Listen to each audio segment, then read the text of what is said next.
तो साथियों, ये जो मैं डिटेल दिखा रहा हूँ ना, ये कंडेंसर या इवेपोरेटर दोनों के फार्म में देखेगा। ये ग्रीन ग्रीन जो दिख रही हैं पतली पतली, ये फिन्स हैं इसकी।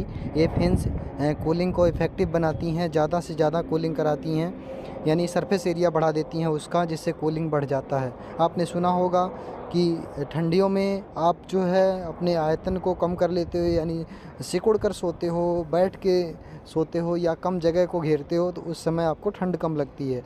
तो इसी का हिसाब यहाँ पर लिया जाता है। इसमें एरिया को एक्सपेंड कर दिया जाता है जिससे ज़्यादा से ज़्यादा कूलिंग हो जाए, या फिर हीटिंग के फार्म में तो हीटिंग हो जाए जो डिजायर्ड आपको करना है।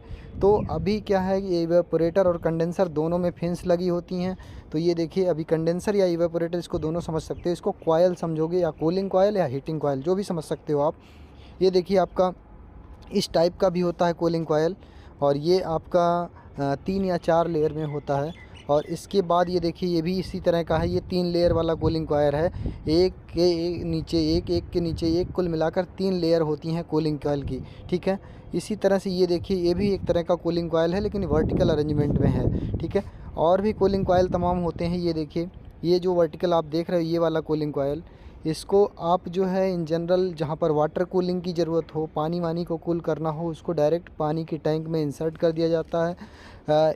एक तरफ से कॉयल में जो कूल्ड रेफ्रिजरेंट है वो फ्लो करता है, और धीरे धीरे करके वाटर उसे जो है, वाटर को ये हीट, वाटर की हीट को ले लेता है और वाटर को कूल कर देता है, और अपने को हीट होके, यानी इवेपोरेट होके, बॉयल होके कंप्रेसर को जाता है, जहाँ पर फिर अगला प्रोसेस होता है जिसको आप बोलते हैं कि कंप्रेसर में उसका टेम्परेचर और प्रेशर दोनों बढ़ता है, और फिर वही प्रोसेस रिपीट होता है एक्सपेंशन वाल्व कंडेंसर के थ्रू। तो ये पूरा पूरा प्रोसेस है। ये 3-4 तरह के यहाँ पर कंडेंसर कहें या फिर इवेपोरेटर कहें, तो ये दोनों के फार्म में यूज होता है। तो ओवरऑल आपको कंडेंसर इवेपोरेटर के बारे में समझ में आया होगा। कंडेंसर या फिर इवेपोरेशन कॉयल, कूलिंग कॉयल या हीटिंग कॉयल, दोनों के बारे में आपको डिटेल में मैंने बता दिया है, समझ में आ गया होगा होपफुली।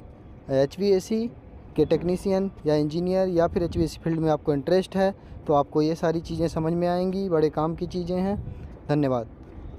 लाइक और सब्सक्राइब करना ना भूलें। मैंने देखा है आप वीडियो देखते हुए लाइक नहीं करते हो, लाइक ज़रूर करें।